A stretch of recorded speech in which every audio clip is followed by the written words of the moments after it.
In this video, we point at some points, we have a light bulb moment, and a middle-aged man gets up unassisted.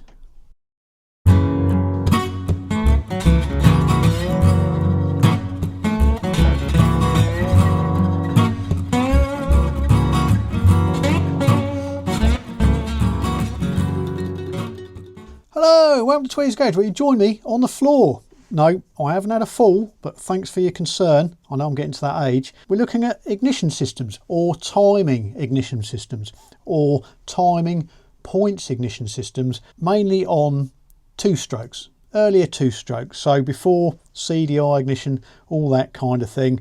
Just a sort of basic point system on a two-stroke.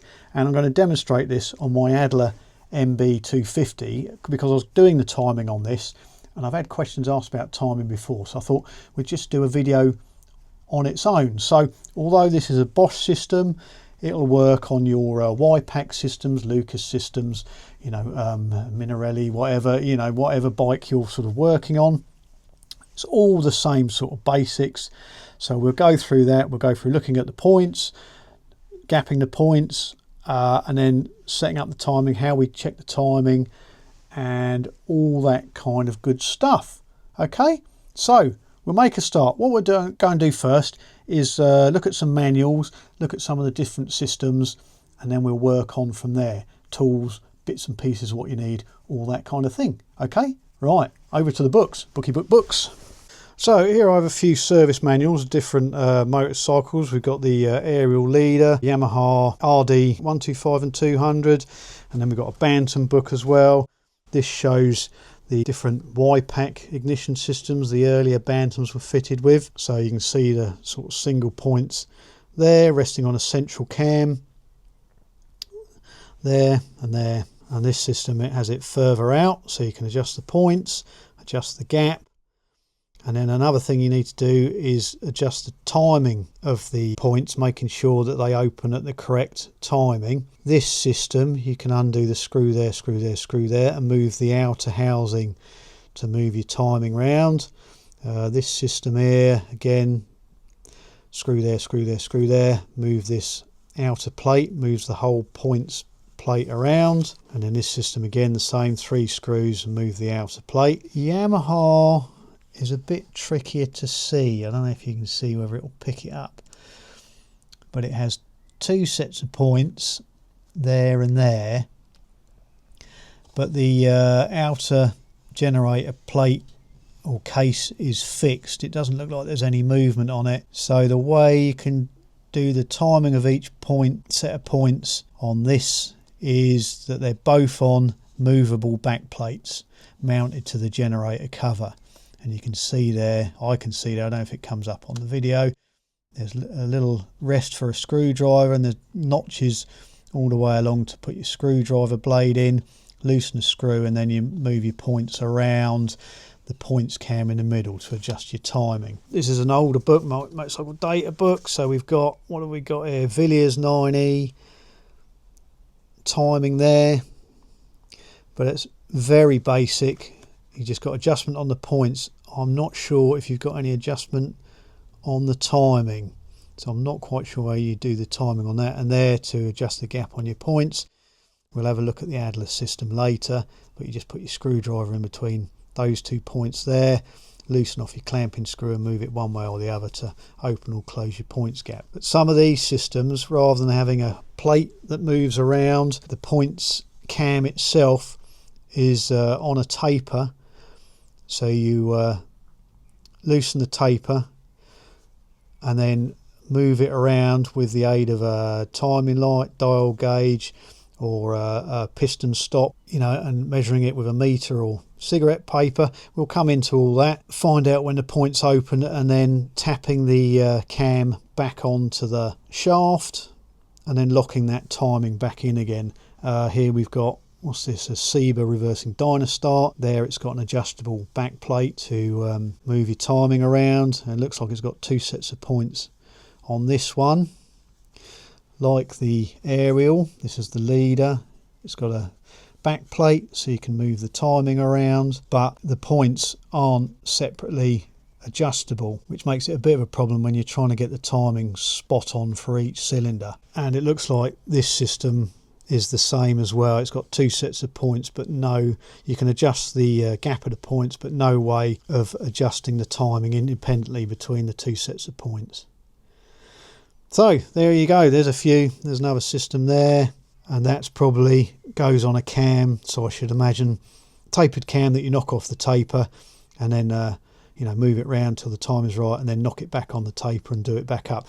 It's the same for magnetos. Most of the Lucas magnetos, the points cam is on a tapered shaft, so you knock it off the taper, set your timing up, tap it back on the taper, and that's your timing done.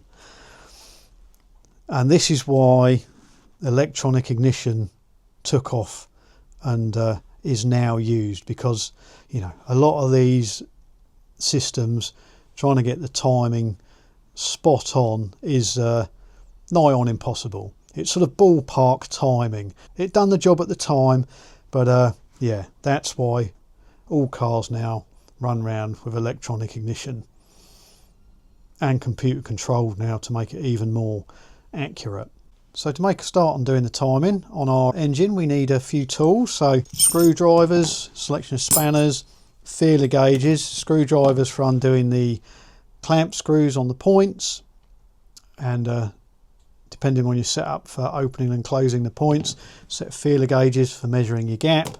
And then I've got a spanner here and a pair of grips to undo the tiny little nuts and bolts holding the connectors to the points, and then a spanner that fits on the crankshaft nut so you can turn the engine over one way or the other. So that's those tools. And then timing tools, well, we'll start old school. You don't need a lot. A stick, and Jenkins, give me those. It's the last time you hang out at the Polytechnic. Cigarette papers. So this is the old school way, or if you were stuck on the side of the road, something to have in the toolkit somewhere, just a timing stick. So this is a timing stick. So what I've done on here is marked top dead centre and then measured my timing gap, which is sometimes in degrees, but in a lot of the manuals, especially for two strokes, it's in millimetres or inches below top dead centre, and for the Adler it's 2.4 millimetres. So what I've done is put a mark on there, 2.4 millimetres above top dead centre. Sounds reverse logic, but yeah, the piston's coming up this way to top dead centre, and then you turn the engine back again, and then that mark comes down to whatever you're lining it up with to give you your 2.4 millimetres below top dead centre.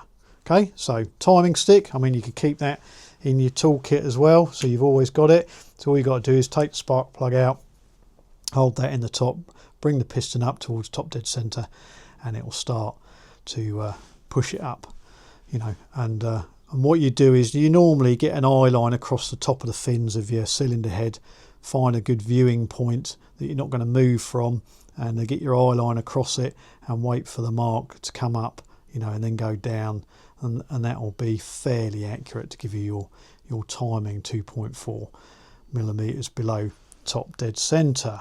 Wire stick, well, you could use a screwdriver or a bit of metal rods, something like that, which is fine if your plug hole is directly over the top of the piston, like so. But the Adler, and I think the Ariel and quite a few others, the spark plug is normally off to an angle like that, so you're pushing the stick in at an angle, so it's coming in through the cylinder head like that, and you've got the danger of when the piston comes up, rather than pushing whatever you've got poked down the plug hole out, twisting it and jamming your piston against a screwdriver or whatever hard object you've got in there, and could possibly cause a bit of damage to your piston top, and then you've got to try and wind the engine back the other way to untangle it all. So if you use something like a stick, if it jams up, it's not going to cause any damage. And the cigarette paper is for popping in the points. So this is the basic way, and this is the way people used to do it. When they didn't have fancy schmancy tools and a lot of money, you'd have a timing stick and a packet of cigarette papers, because a lot of people had a fag on at the time. Yeah, no Americans, that's slang for cigarette.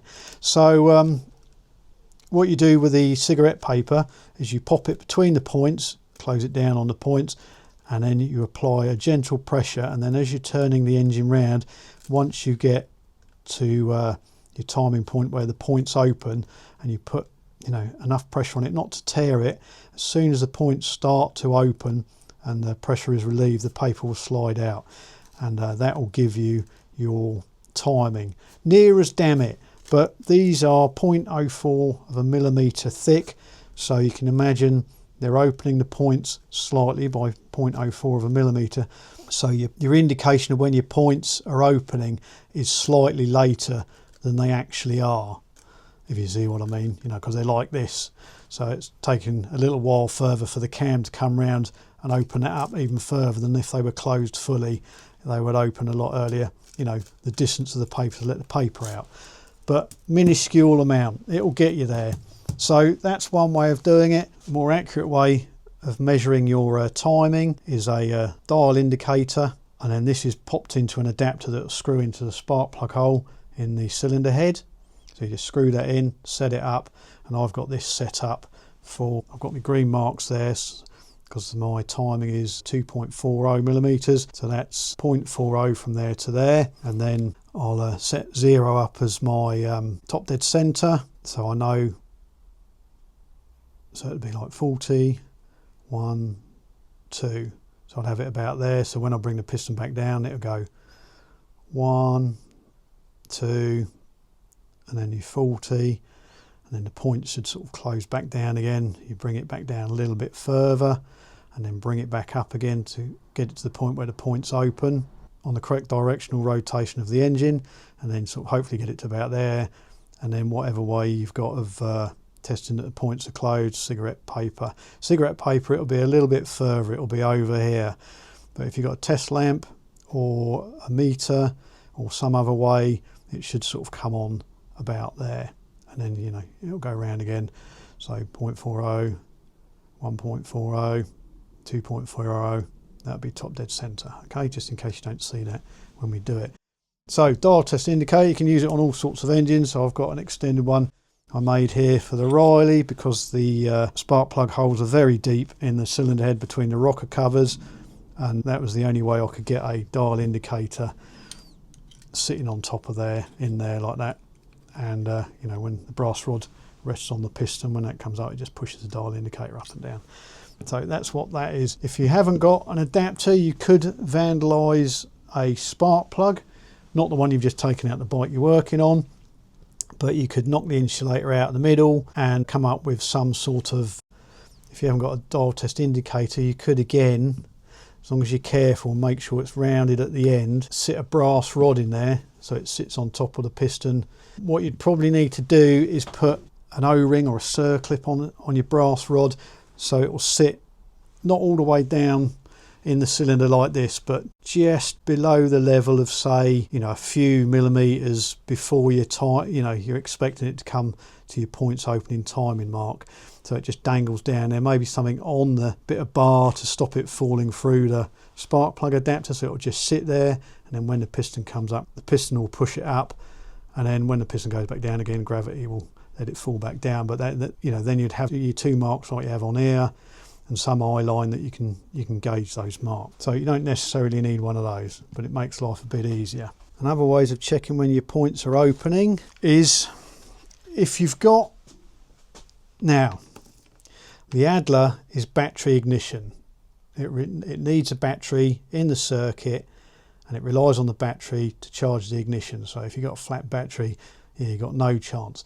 Some of the smaller lightweights, especially the Italian bikes, have a sort of magneto ignition. There's an extra coil within the generator just purely for the ignition system. So that will generate a spark, but it won't generate enough power to power a bulb. So you can use a bulb on its own on a battery ignition system like that. If it hasn't got a battery, or it doesn't require a battery, you can have a battery as well in circuit. So you connect one side of the bulb to the battery, the other side of the bulb to the points, the non-earth side. But what you'd also have to do is disconnect the points. So you'd have to disconnect the wire connection to the points, because unfortunately, although it's the live side of the circuit goes through the coils, the ignition coils and the condensers, and it sort of sounds sort of reverse logic. It is a sort of resistant short through the circuit. It doesn't cause a problem because the coils are charging up. They're taking that power and charging up on a normal cycle.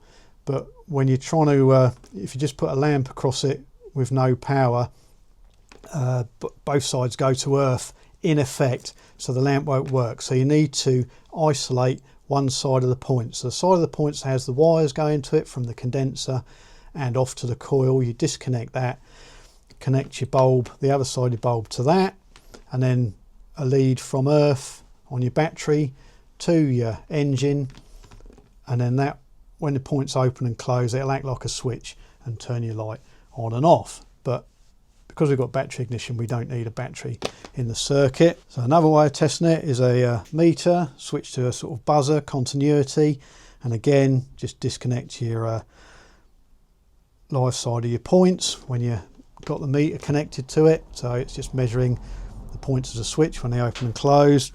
Or the other way, I've shown this before on the channel, it's a little from for timing magnetos. So magneto timing light, because they're like a point system. Like I'm saying, you have to disconnect it when you want to test it. Unfortunately, a magneto is very similar because it's got the coils in it, primary and secondary, and the points inside the unit. It's always sort of going through the coils to earth, so you can't test it with a bulb. So we got this magic little box. Don't know whether it works by voltage drop, current drop, but works on magnetos, but it also works on point systems that are all connected up. So you can just connect it between one side of your points and earth, and it'll sense when the points are opening and closing. So we've got that as well. And another way, if it's battery ignition, apparently with a bulbing circuit, you can, if you've got an ammeter, you can watch for the ammeter dipping when the points are opening and closing. But once you get to that point, you need sort of like 3 pairs of hands and 5 pairs of eyes to do everything. So yeah, this is all you should need. Okay, before we get into it, I'll hear some people shouting, "Timing wheel, Mr. Tweed." Well, timing wheels really better for 4-stroke engines, because 4-stroke engines have got camshaft. Camshaft runs at half speed and it's normally remote, so the timing is off somewhere else and your points are out the way. Unfortunately, on 2-strokes they run at engine speed, so they just run them off the end of the crank. And the trouble is, if you put your timing wheel, unless you put your timing wheel on the other side of the engine, which maybe if you're sort of doing racing 2-strokes you would do that, but just for everyday run-of-the-mill checking your points and your timing, you ain't going to be doing that. So unfortunately, if you mount the timing wheel on the end of your points cam like that, you'll see you can't get to the points and you can't adjust your back plate, and it's all just a pain in the bum. So yeah, don't need that. Moving on. This is the Bosch generator and ignition system on the Adler. Looks hugely complicated because, well, it's not that complicated, it's just that everything is in here. So you've got your voltage regulator, you've got your condensers, sort of, yeah, no longer available type of condensers that are sort of built into the back plate of the generator, one there, and then you've got your 2 coils for your left hand cylinder, right hand cylinder. And this is probably why the bike's quite low mileage, and it's an English export bike to the UK when it was new, and I suspect what probably happened is one of these coils failed, and by the time this failed, whatever age this machine was, they were probably impossible to get hold of anymore. So it probably sat for a long time until somebody managed to source one. Obviously sort of remake them now. Yeah, they're not cheap. Another option what people do is mount the coils on the outside of the bike, but then that sort of spoils the look of the bike, you know, because they're encased in here. But because they're encased in here, they tend to get a little bit warm and fail. But it's nice sort of clean line. So you've got the coils in here, HT leads go out through the engine casing, and then they just go up to the spark plugs. No sort of coils under the tank, wires hanging around, all that kind of mess. So you can see why they've done it. And then we've got our points here. So this is the left-hand cylinder and this is the right-hand cylinder. It's easy to know two ways. Mechanically, you just bring the piston, whatever piston you want to find out what points go to it, up to top dead center, up to the top of its stroke, and you will find that the timing cam, you know, if it was on the left-hand cylinder, would be opening this set of points, so you knew this was the left-hand side. And then when you move it 180 degrees, the cam comes around here, lifts the points up, opens these points up here, so you know it's the right-hand cylinder. All fairly simple once you get into it. As I say, that's a new condenser being added to replace this faulty one here. And then we can adjust the timing on this one. Just undo this screw here, screw down here, screw at the back, and the whole plate can be moved left and right to bring your points opening point to the right timing. But a little added complication, well, not complication, it's sort of slightly better. The aerial system we looked at doesn't, the points are fixed, they're fixed on posts 180 degrees apart, and there's no adjustment fore or aft on either set of points to move them round on the timing independent of each other. So if one foot on one set of points is slightly different to another, it may put the timing slightly out, so you need to sort of bring it in. So the way it's done on this system is you've got a sort of master set of points here that are fixed straight to the back of the generator back plate, and then you have a slave set here that have their own back plate that they're mounted on and then mounted onto the generator plate. And as you can see here, there's some curved slots and pressings on the case, and this whole plate with the points on can be moved one way or the other to bring the timing in exact as you can, 180 degrees apart. So this will hit its timing mark, and then this side will hit its timing mark as well. On the aerial, it doesn't have that adjustment. The points are fixed either side. You can move the whole timing of both sets of points, get them roughly where they are, but if there's a slight discrepancy between each set of points, you may find there's a bit of difference on the timing marks of each set of points where they're hitting the manufacturer's recommended timing position. And the only way you can change it on the aerial is to actually vary the gaps between the points. Not ideal, because then you've got two sets of points running at different gaps, but that's the only way you can do it on twin cylinder engines that don't have this luxury of being able to move the points independently to each other. And the Japanese went one better. On the Yamaha system, both sets of points are on mounting plates. I think I might be wrong, but I think the Kawasaki triples, I think they have like a master set of points that you set first, and then the other two sets of points you can move around to hit your timing marks. So with this system, you always do this set of points first and then do the slave set second, because you can then move this plate to get it spot on the dot. Well, as spot on the dot as you can get points ignition. So we call it get it in the ballpark. So let's get the timing sorted on the Adler.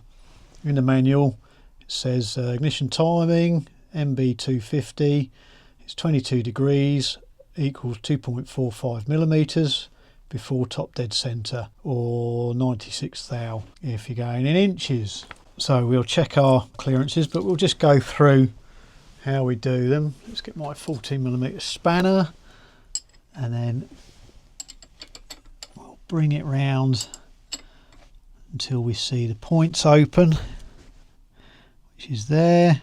And we'll leave the points sitting open on top of the cam, and it's between 0.4 and 0.3 of a millimetre.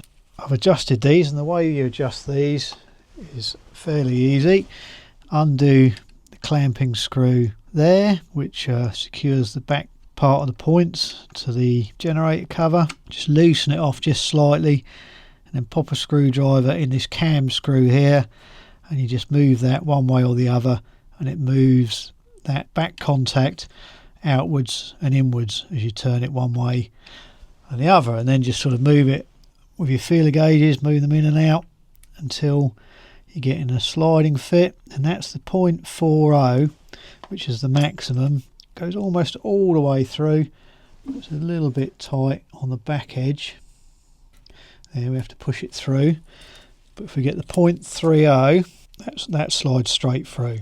So we're above 0.30 and just below 0.40, so bang on the money. And we'll do this side old school. We'll do it cigarette paper. I mean, this used to be all people used back in the day. Thumbnail, mine are too short, for your points gap, and then a cigarette paper to set up your timing. So there you see it's loosey. So we'll turn it round past. So the piston's going down, points are closing, paper is now gripped. So we'll move it round so the other points are opening. So we're over the other side, and now they're closing. So the left hand cylinder is coming down, right hand cylinder is coming up. And I'm not sure if you'll see this. I'll pop my timing stick down the cylinder, and we're there. It's resting on top of the piston. So what I'll do is I'll move it up. You can see we're coming up, and then I'm not sure what you can see on camera. You can see the back of my head. Yeah, if I look from over here, from where you are, across the top of the fins, you sort of find an eye line.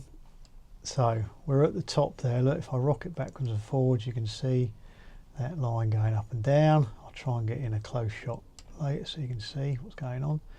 So that's our top dead center about there. So now what I'll do, this is why you need 3 pairs of hands really. I can only sort of turn it and turn it down to the time mark. So if I turn it back, because we want to go before top dead center, so we're going to turn the engine backwards.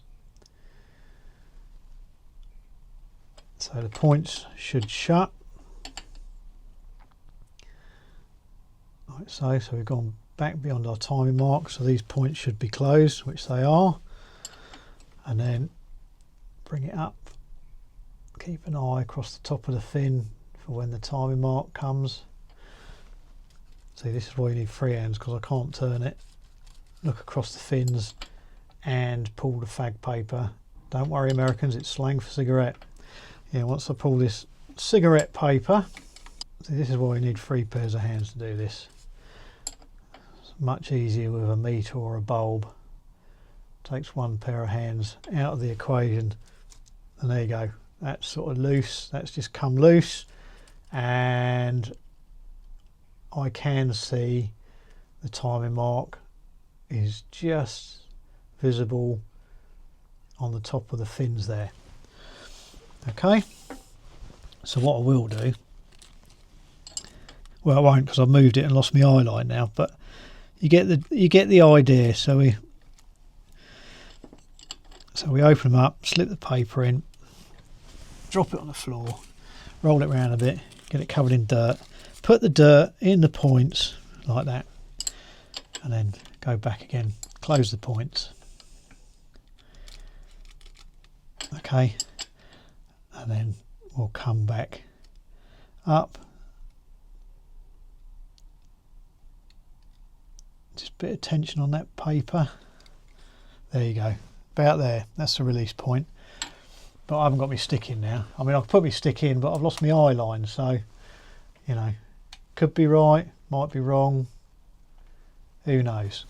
So yeah, you can do it that way. That's one way of doing it. What we'll do we'll start putting visuals on so it's a lot easier. So we'll pop in the dial gauge. Okay, can you see that? Deep. Yep, you can see that. Okay, and then we'll bring our piston up slowly, coming up to top dead centre there.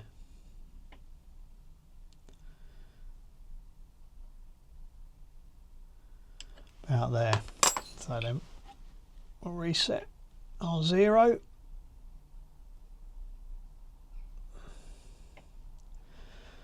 To there. That should be top dead centre. Yep. Okay, so then we bring it back down and we're 2.45, so actually that is wrong. This is my 4.0 mark. I was wrong originally, so let's move that to just highlight, makes it easier visually. So highlight our 45 or 0.45. So come down 1, 2, 45, and then a little bit beyond, so we know the points are closed. Just slip our paper in there, like so, and then now I can hold the paper, turn the crankshaft, and then just look at the dial gauge and see where we are when it releases the paper. So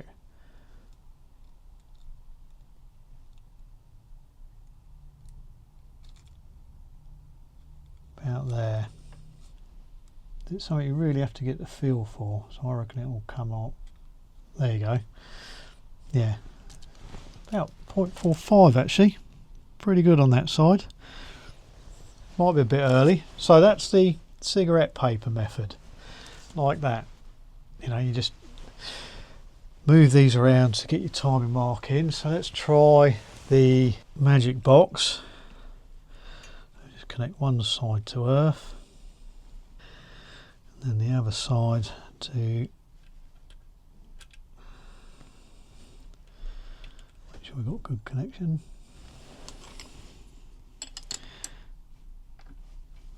There we go, yeah, that's working okay. So, can you see the light? You can see the light there. We'll just keep an eye out for that.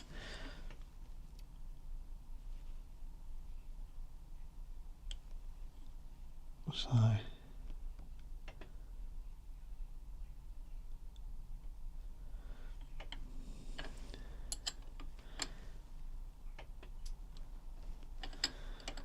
do it a few times because the vagaries of the points open, they're not exact, especially at slow speed.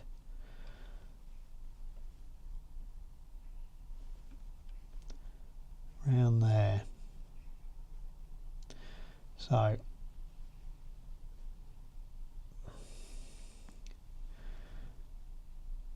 okay, so that's that way, and the other way is with a bulb. So because we've got battery ignition on this, we can put a bulb across the points.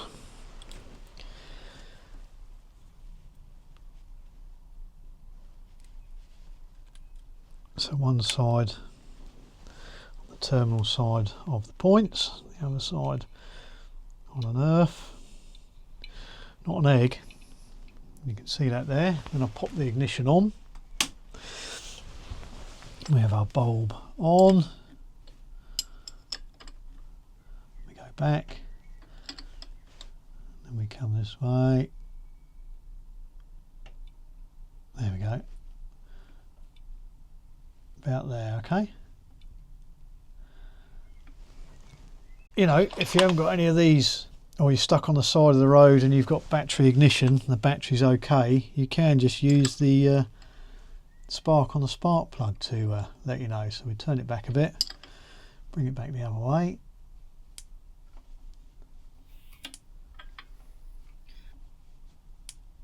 Yeah. Okay, we won't leave the ignition on for too long. Right, so that needs a bit of adjustment, but what we'll do first is check the master points first. Okay, so we'll do it with a bulb because that's nice and visual, as it were. Should be about there.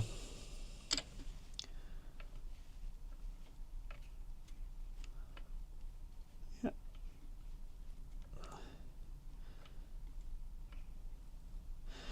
Okay, so then we'll bring it back. 1, 2, 45, a little bit further back. Point should be closed. Pop our cigarette paper in, like so.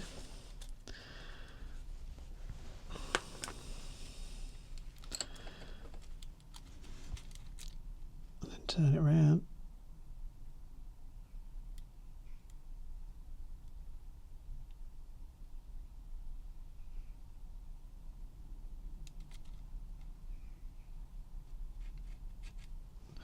About there.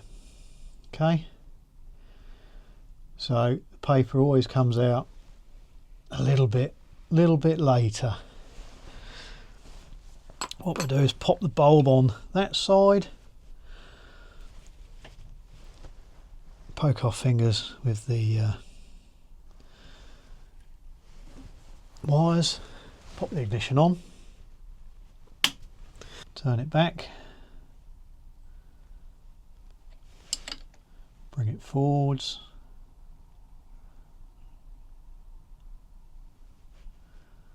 around there.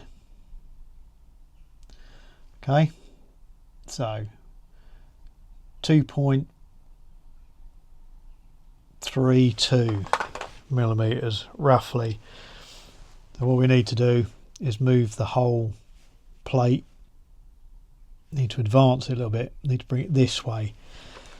Okay, so what we'll do is move it back to where our timing mark is. Should be about around there.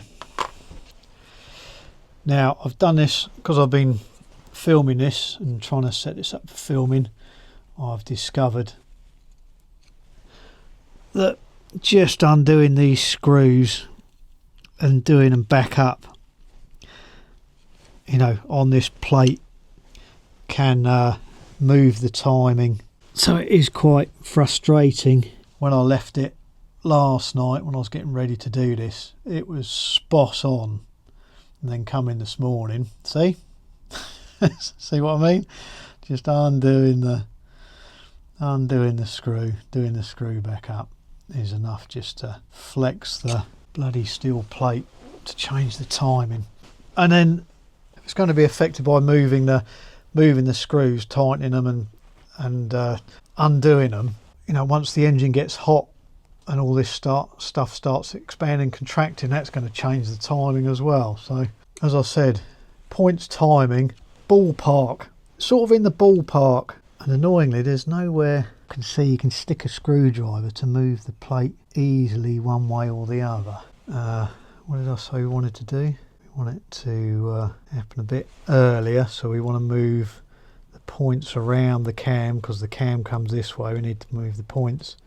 Now, this is where you tie yourself in knots. Advanced retard, clockwise, counterclockwise, two things moving, drives you nuts, even trips the best up. Okay, so sparking too late,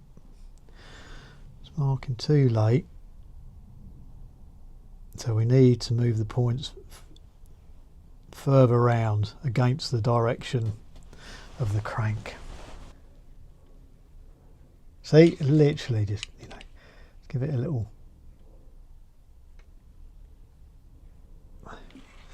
nip like so.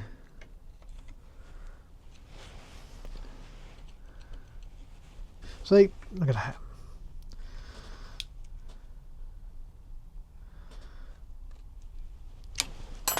Let's see where that is anyway. So move it back down, bring it back up.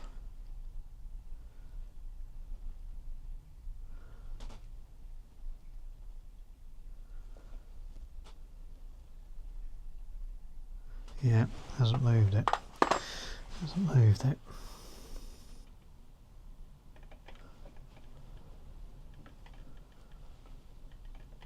There we go.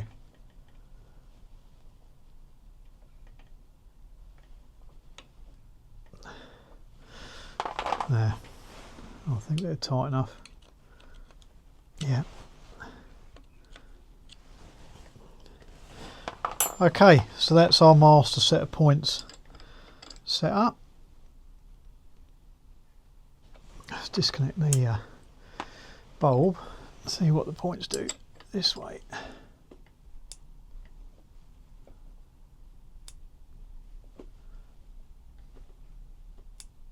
Yeah, pretty good. Right, so that's that side done. Let's turn the ignition off a minute. So now we'll do this side. As you saw, we've used a combination of different ways of doing it. We could check it at the end with a bit of paper, but whereas this is sort of ballpark, in the ballpark timing, with the paper it's sort of standing outside the park with the ball. Okay, let's just set that up again. Bring it round 180 degrees, around there somewhere. Right, bring it back down. 1, 2, 45 beyond. Point should be closed. Put our little bulb on. Ignition on.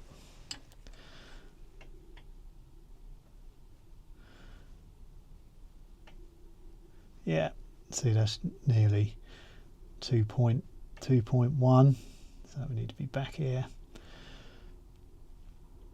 I'll come back a little bit.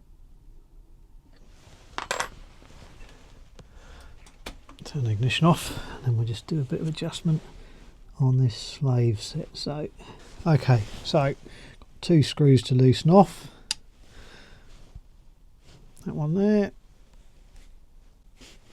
Cool. Don't think it's ever been undone. Oh. Undo them a bit and then make sure they're not too loose. We don't want stuff waggling around to lose our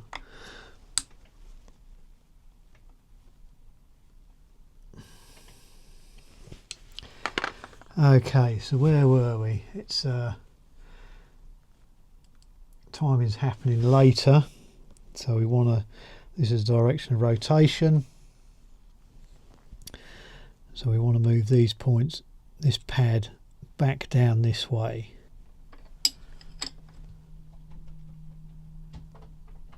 Yeah, that's pretty good. It's pretty good about there. 2.445. Seems pretty good. Okay, that's the box. Check it with a bulb. It would be the same with a meter as well, but you just need to disconnect this wire from here and this wire from here. Be doing the same job as the bulb. You just have the meter on buzzer. Ignition on. See if the electronics in the box make any difference, you know, delay wise to when it registers the points opening.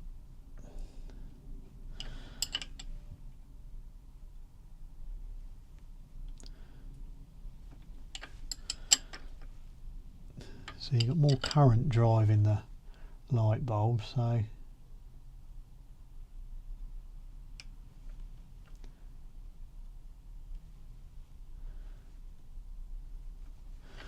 okay. Let's have a look with the important bit.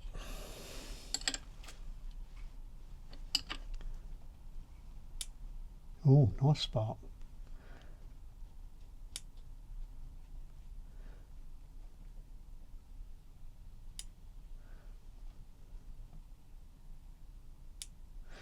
Yeah, a little bit off, tiny bit. I don't know whether we can squeeze any more down. I think we're getting at the limit of the movement on that plate actually, which is really annoying. I always found this on the Suzuki. I had to do some machining on the back plate. Nothing's in the middle of its travel. It's always, you know, when it comes to the points and the timing, it's always at one bloody end of the slots banging at the end. It's never sort of in the roughly in the middle, which would be nice. Yeah, I think that's as far back as that is going to go. So, done a bit of fiddling, and we're about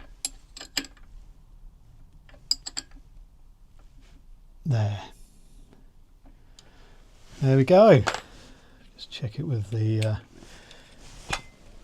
bulb, see if there's any difference. No, pretty good. There we go. And what about with the fag paper? Let's try the fag paper then. Sorry, cigarette paper. Struck me as a bit odd.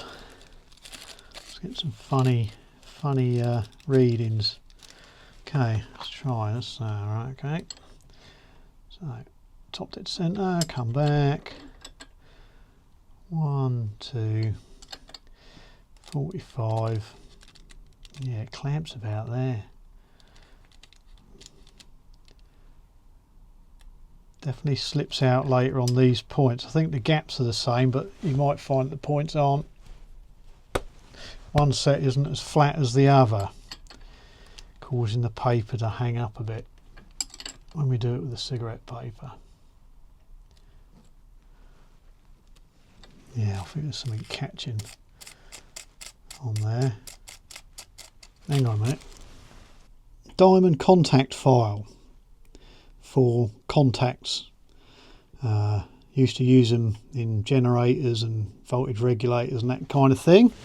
I was doing my apprenticeship, but they are handy things. But there's just something a bit sharp catching the cigarette paper. It might just be a little, maybe a little bit of points material that is, you know, arced. I mean, it doesn't affect the electrical timing, but just weird that the gap required is a lot bigger.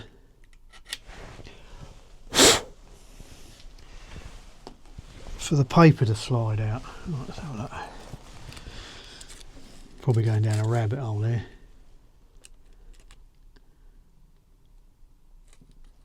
There you go. About the same as the other side. There's just a little bit of flashing or a sharp edge that was popping a hole. You see there, look? Just popping a hole in the cigarette paper, just hanging on to it.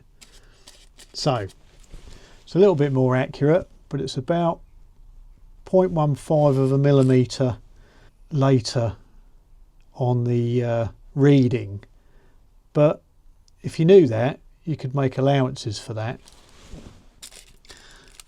you know, and take it as 2.30 is your timing reading, 2.3 millimetres.